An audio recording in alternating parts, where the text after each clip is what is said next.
Hello aspirants, स्वागत करता हूं एक बार फिर से आपका मी next with Sunil sir YouTube channel पर। जनरल नॉलेज जी के अति महत्वपूर्ण प्रश्नोत्तर 5000 प्रश्नों की सीरीज़ में मैं आपके लिए लेकर आया हूं भूगोल पार्ट 1। यानी भूगोल से हम स्टार्ट करेंगे और सभी विषयों के अति महत्वपूर्ण प्रश्न जो कि आपके सभी कॉम्पिटिटिव एग्जाम्स में ज़रूरी होते हैं हम समझेंगे। तो आज हम भूगोल का पहला चैप्टर शुरुआत करने वाले हैं, जिसमें हम भूगोल की सामान्य जानकारियाँ, पृथ्वी की सामान्य जानकारियाँ, उस पर बेस्ड एमसीक्यू समझेंगे। और इस पूरी सीरीज़ में हम 5000 के लगभग क्वेश्चन समझेंगे, जिससे आपके सभी आने वाली भविष्य में सभी एग्ज़ाम की प्रिपरेशन हो जाएगी। तो चलिए हम शुरुआत करते हैं। चलिए स्टार्ट करते हैं। देखिए आपके यहाँ जैसे हम प्रश्नोत्तर को समझेंगे, तो मैं कोशिश करूँगा कि एमसीक्यूज़ के थ्रू आपको ज़्यादा से ज़्यादा जानकारी आपको प्रोवाइड कर दूँ, ताकि क्वेश्चंस के साथ में और भी बहुत सारी जानकारी आपको मिल जाए, तो ज़्यादा अच्छे से प्रिपरेशन हमारी हो जाएगी। चलिए कोशिश करते हैं। चलिए पहला क्वेश्चन देखो, भारत की मुख्य भूमि का अक्षांशीय विस्तार क्या है। तो पहले हम ये समझते हैं कि अक्षांश क्या होता है, देशांतर क्या होता है, पृथ्वी की सामान्य जानकारी समझते हैं। चलिए, तो ये हमारी अगर पृथ्वी है, इस पृथ्वी के किसी भी स्थान को, किसी भी देश को, भारत, चाइना, अमेरिका, इनकी पोजीशनिंग समझने के लिए कि इनकी पोजीशन क्या है, कौन सा स्थान कहाँ स्थित है, हमारे भूगोलविदों ने पृथ्वी पर अक्षांशीय रेखाओं और देशांतर रेखाओं का एक काल्पनिक जाल बुना। यानी इस प्रकार से रेखाएं आपने पढ़ी होंगी, ये रेखाएं हमारी अक्षांशीय रेखाएं कहलाती है। अक्षांश रेखाएं काल्पनिक रेखाएं हैं और इनको केवल हमने कल्पना की है ताकि हम समझ सकें कि पृथ्वी पर कौन सा स्थान कहाँ पर स्थित है, उसकी पोजीशन क्या है। इसी प्रकार से देशांतर रेखाएं होती हैं। तो देशांतर रेखा देखो, देशांतर रेखाओं में क्या है, ये आपका उत्तरी गोलार्ध है, ये दक्षिणी गोलार्ध है, तो यहाँ से निकलते हुए यहाँ तक आती है, ये आपकी देशांतर रेखा है।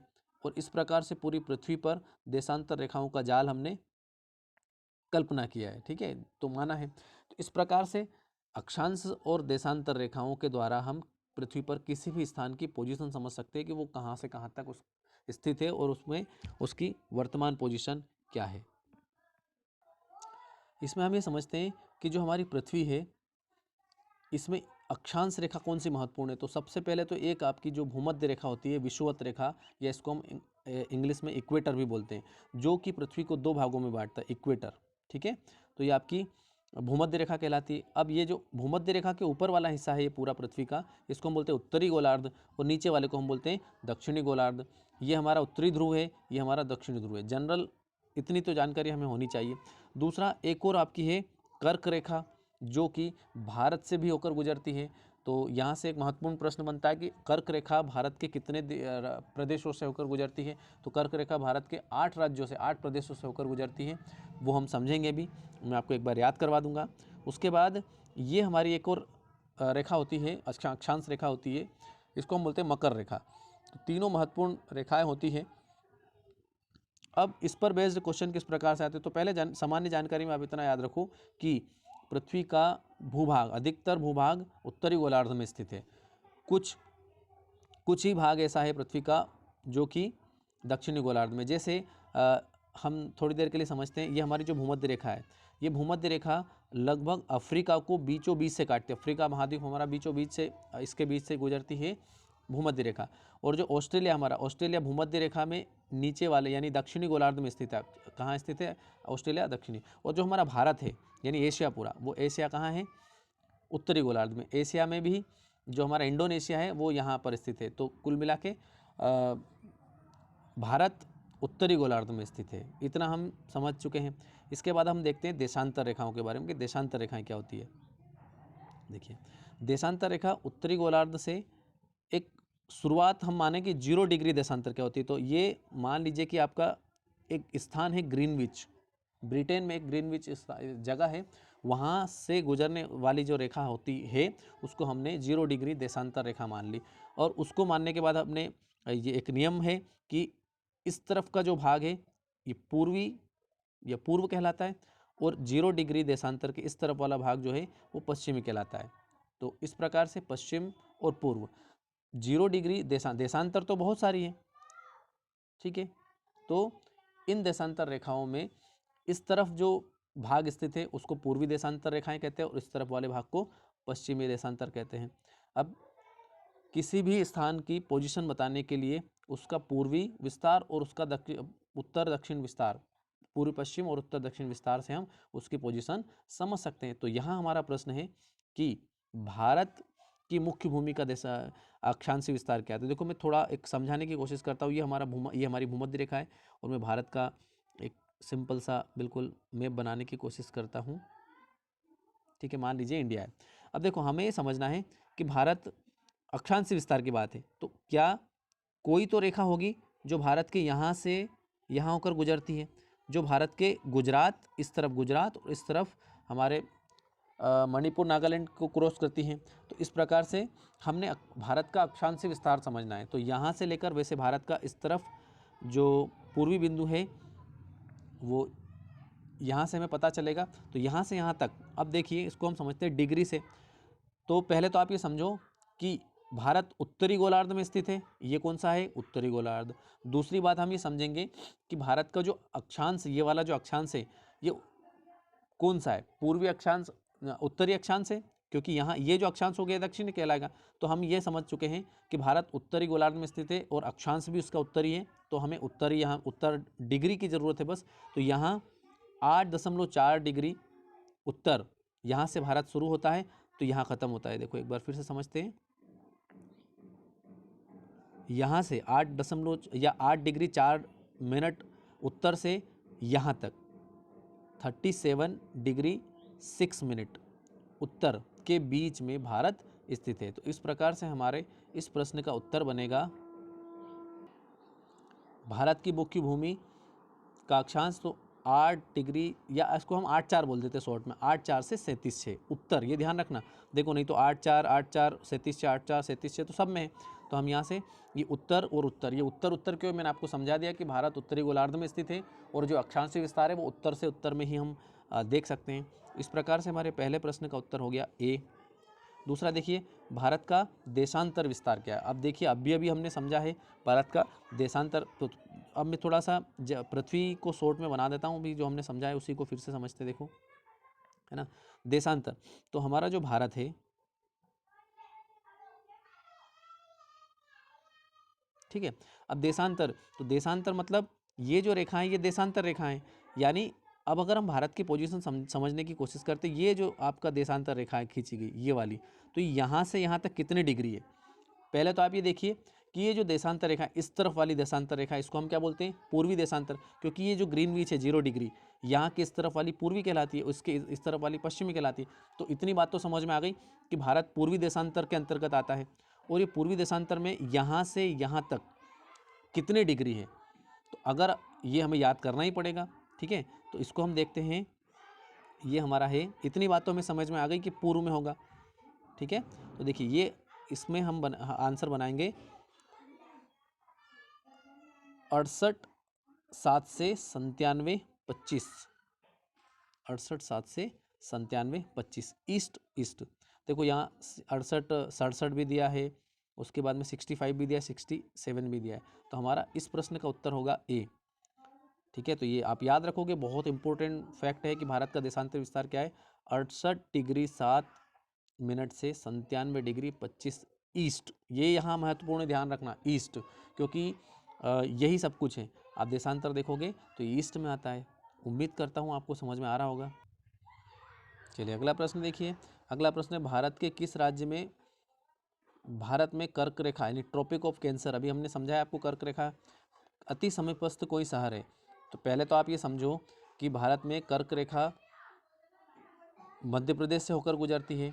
वैसे तो कर्क रेखा छत्तीसगढ़ से भी गुजरती है, त्रिपुरा से भी गुजरती है और मिजोरम से भी होकर गुजरती है।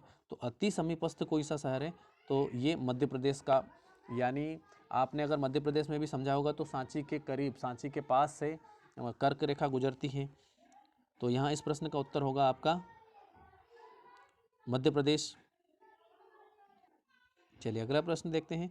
अगले प्रश्न देखो, आपको बोला कर्क रेखा गुजरती है, तो अभी हमने समझा कर्क रेखा कहाँ से गुजरती है, मध्य प्रदेश से। चलिए अब थोड़ा हम याद भी कर लेते हैं कि और कौन से स्टेट हैं और कौन से राज्य हैं जहाँ से कर्क रेखा गुजरती है।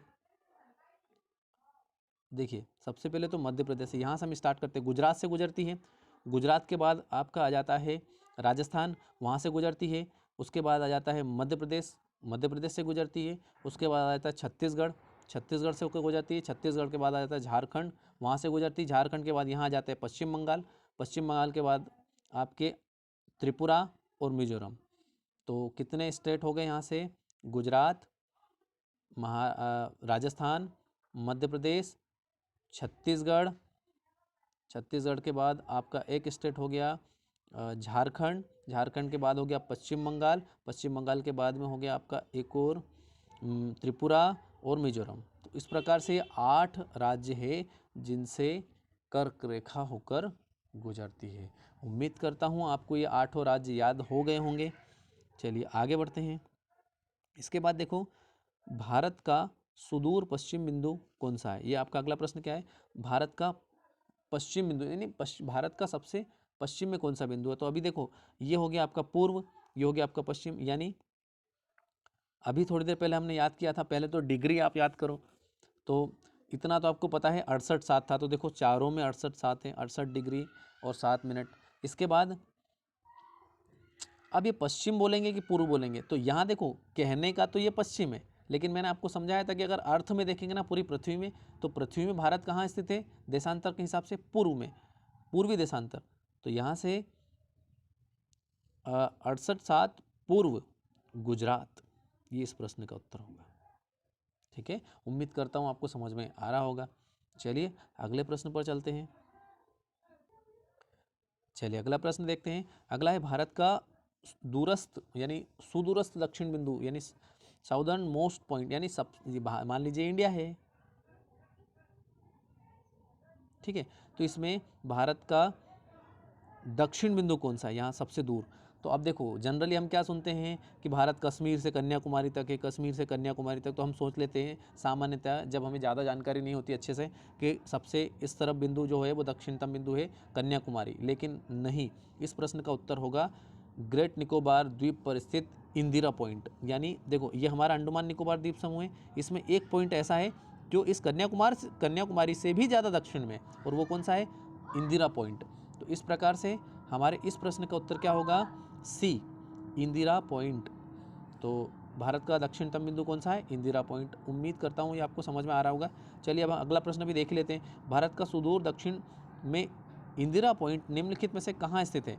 अभी हमने थोड़ी देर पहले ही आपको बताया कि इंदिरा पॉइंट कहाँ? ग्रेट निकोबार द्वीप, ग्रेट निकोबार द्वीप यानी सी, बड़ा निकोबार भी इसको बोलते हैं, ग्रेट निकोबार भी बोलते हैं। तो इस प्रश्न का उत्तर हो गया आपका बड़ा निकोबार। चलिए अगला प्रश्न देखते हैं। भारत का वह कौन सा स्थान है जहां बंगाल की खाड़ी, अरब सागर और हिंद महासागर मिलते हैं? तो ये सामान्य क्वेश्चन है। कन्याकुमारी ऐसा स्थान है जहां ये तीनों सागर मिलते हैं। अगला प्रश्न देखते हैं। देखिए अगले प्रश्न में आपको बोला है कर्क रेखा निम्नलिखित किन राज्यों से होकर गुजरती है? अभी हमने समझा थोड़ी देर पहले, अच्छे से याद किया है कि गुजरात से भी जाती है। गुजरात के बाद उसके बाद एक राज्य आपका आता है राजस्थान, राजस्थान के बाद एमपी, एमपी के बाद आता है छत्तीसगढ़, उत्तर प्रदेश से तो नहीं, उत्तर प्रदेश तो उत्तर में रह जाता है, और फिर झारखंड से भी गुजरती है। यानी पहला, दूसरा और चौथा, तो 1 2 4 आपका आंसर है। 1 2 4 का है ऑप्शन ए पर। तो इस प्रकार से कर्क रेखा वाले राज्य हो गए आपके। इस प्रश्न का उत्तर होगा ए। चलिए अगला प्रश्न देखते हैं। अगले प्रश्न में आपको बोला है निम्नलिखित देशांतरों में कौन सा भारत की प्रामाणिक मध्याह्न रेखा कहलाती है? तो भारत की प्रामाणिक मध्याह्न रेखा कौन सी कहलाती है? तो भारत की प्रामाणिक मध्याह्न रेखा 82 डिग्री 30 मिनट, यानी इस प्रश्न का उत्तर होगा आपका डी, जहाँ से हमारा मानक समय माना जाता है भारत का, जो कि उत्तर प्रदेश के मिर्ज़ापुर से होकर गुजरता है। तो इसको 82 डिग्री 30 मिनट भी बोल सकते हैं, और कहीं कहीं आपको 82.5 डिग्री भी कहते हैं। तो कहने का अर्थ बात एक ही है। चलिए अगले प्रश्न पर चलते हैं। अगला प्रश्न है भारत का क्षेत्रफल संसार के क्षेत्रफल का कितना है? तो 2.4% है। मतलब क्षेत्रफल तो 2.4% है, लेकिन इसकी जनसंख्या कितनी है? तो संपूर्ण मानव जाति का 16%, 17%, 18%। यहाँ इस प्रश्न का उत्तर होगा 18%। यानी भारत की जो जनसंख्या है वो पूरे विश्व की मानव जाति का 18% है। यहाँ से अगर जनसंख्या के मान से रैंकिंग की बात करें तो भारत विश्व का दूसरा सबसे बड़ा जनसंख्या के मान से दूसरा देश है, क्योंकि पहले नंबर पर चाइना, दूसरे पर भारत है। इसी प्रकार से एक और बता दूं आपको मैं, पाकिस्तान भारत का जनसंख्या के मान से 16वां देश है। पाकिस्तान विश्व का 6ठा देश है। तो यहाँ से एक चीज़ हम और सीखेंगे कि पाकिस्तान विश्व का जनसंख्या के मान से कौन सा देश है, 6ठे नंबर पर है। और क्षेत्रफल की दृष्टि से पाकिस्तान कौन से नंबर पर है, 36वें नंबर पर। और भारत क्षेत्रफल की दृष्टि से कौन से स्थान पर है, 7वें स्थान पर। तो इस प्रकार से चलिए आगे बढ़ते हैं। निम्नलिखित में से किस देश के साथ भारत की अंतर्राष्ट्रीय सीमा नहीं लगती? तो देखिए, भारत का पाकिस्तान के साथ तो सीमा विवाद सबको पता है। इसके बाद बांग्लादेश के साथ भी हमारी सीमा लगती है, भूटान के साथ भी लगती है, नेपाल के साथ भी लगती है, चाइना के साथ भी लगती है और म्यांमार के साथ भी लगती है। श्रीलंका के साथ हमारी सीमा नहीं लगती है, समुद्र सीमा से हम दूर है, यानी स्थल सीमा नहीं है। तो इस प्रश्न का उत्तर होगा आपका डी। अगला प्रश्न है हमारा, उत्तर पश्चिम में भारत भूमि की सीमाएं किस देश के साथ लगी हुई है? तो अब उत्तर पश्चिम मतलब क्या होता है, देखिए आप, उत्तर पश्चिम, तो ये हो गया उत्तर और ये हो गया पश्चिम। तो इस तरफ हमारी सीमा किस देश से लगती है? देखो, उत्तर पश्चिम में भारत की सीमाएं किस देश के साथ, तो पाकिस्तान के साथ लगी है, इस तरफ पाकिस्तान। चलिए अगला प्रश्न देखते हैं। अगला प्रश्न है आपका, रेड क्लिफ रेखा कौन सी है, यानी रेड क्लिफ रेखा कौन से दो देशों को बांटती है? तो भारत और पाकिस्तान को बांटने वाली जो रेखा है उसको बोलते हैं रेड क्लिफ, क्योंकि सर रेड क्लिफ जिन्होंने इस रेखा का निर्धारण किया था, तो याद रख लिया।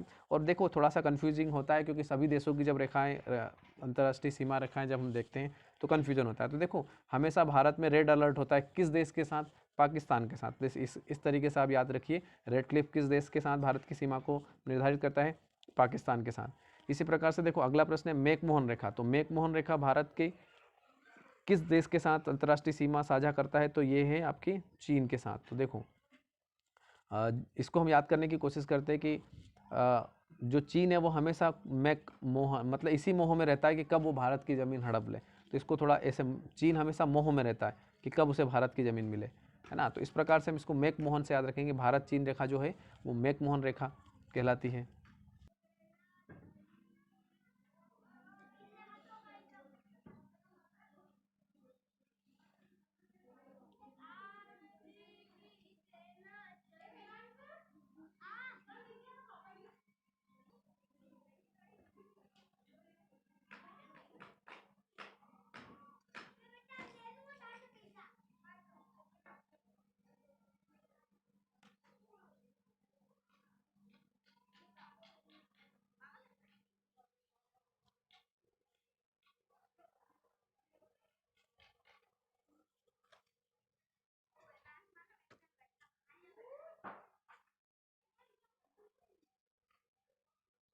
चलिए अगला प्रश्न देखते हैं। अगले प्रश्न में देखिए,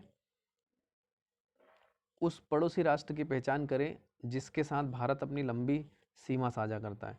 तो देखिए, भारत सबसे लंबी सीमा भारत की किस देश के साथ होती है? तो अब देखो, वैसे तो भारत का मैप अगर आप देखोगे तो आपको देखने पर जनरल समझ में नहीं आएगा। अगर थोड़ा सा इसको टेक्निकली समझते हैं तो आपको जल्दी समझ में आएगा। भारत की बांग्लादेश, जो बांग्लादेश है ना, वो भारत से लगभग ज़्यादातर हिस्सा घिरा हुआ है बांग्लादेश का, भारत से, क्योंकि भारत में से ही बांग्लादेश कटा हुआ है। तो इसलिए इस प्रकार से घुमा हुआ होने के कारण भारत की सबसे अधिक सीमा किसके साथ लगती है? बांग्लादेश के साथ लगती है। और यहाँ एक फैक्टर बता दूँ, एक त्रिपुरा राज्य हमारा, जो त्रिपुरा राज्य 3 ओर से बांग्लादेश से घिरा हुआ, इसीलिए इसका नाम त्रिपुरा पड़ा है। तो ये भी आप याद रखिएगा। तो इस प्रश्न का उत्तर होगा हमारा बांग्लादेश। अगला देखो, भारत में कितने राज्यों, संघ शासित या संघ राज्यों की 2 से अधिक अंतर्राष्ट्रीय सीमा, यानी ऐसे कितने राज्य हैं, चाहे वो केंद्र शासित हो या राज्य ही हो, जिसके 2 से अधिक अंतर्राष्ट्रीय सीमाएं हैं? तो ऐसे 4 स्टेट हैं हमारे यहाँ जिनकी अंतर्राष्ट्रीय सीमा, यानी उनकी सीमाएं 2 से अधिक देशों से साझा होती हैं। तो इस प्रकार से इस प्रश्न का उत्तर होगा 4। चलिए, तो इस प्रकार हमारे आज के महत्वपूर्ण प्रश्नोत्तर हमने समझ लिए। इस सीरीज में हम इसी प्रकार से आगे क्वेश्चंस आपके लिए लेकर आएंगे और सभी एमसीक्यूज़ को मैं आपको कोशिश करूंगा कि ज़्यादा से ज़्यादा जानकारी मैं आपको इन प्रश्नों के बीच में दे दूं, ताकि आपको आगे इस प्रकार से बनने वाले सभी प्रश्नों के उत्तर आप अच्छे से बना पाएँ। Thank you.